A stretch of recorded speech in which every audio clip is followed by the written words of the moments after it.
Senior international correspondent Nick Robertson is in Baghdad and joins us now live. Nick, the rebels are menacing the capital, but how concerned should we be? How much interest should we pay to what's going on much further west, closer to the border?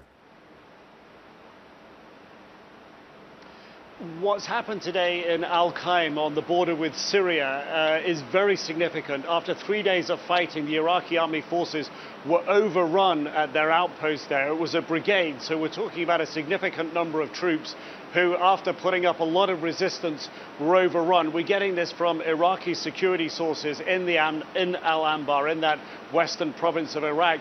But what ISIS has been able to do now is to take control of the whole Euphrates River Valley, from that border crossing all the way to the western outskirts of Baghdad.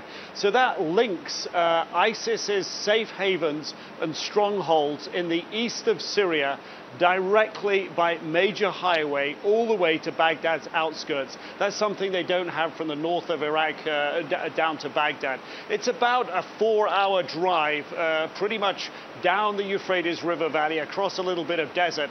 So this really is a huge strategic gain for ISIS and puts them much closer to their target of Baghdad.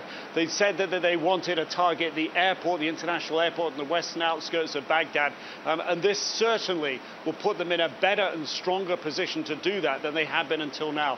For the Iraqi army, this is something of a strategic loss. That border crossing completely collapsed, all the towns down the Euphrates River Valley to Baghdad now having fallen as well. Jonathan? And in Baghdad itself today, we saw a muscle flexing of a kind from both sides in the conflict. What can you tell us about that?